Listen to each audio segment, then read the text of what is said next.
Salam, hər vaxtınız xeyir olsun. Bir çox zaman düşünürük ki, görəsən bu bizim cavanlardakı problem nədir? Bu problemlərdən biri də insanlarda sosial fərqindəliyin az olmasıdır. Sosial fərqindəlik, yəni sosial vəziyyətlə bağlı insanın dərrakəsi, idrakı, cəmiyyətə qarşı münasibəti. Burada biz bir uşaqdan, bir insandan nə gözləyirik? Əslində 3 şey gözləyirik. Bu 3 şey nədir?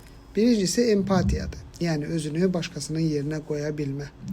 Özünə arzulamadığı şeyi başqası üçün arzulamama və ya etməmə. İkincisi hörmət arzulayırıq.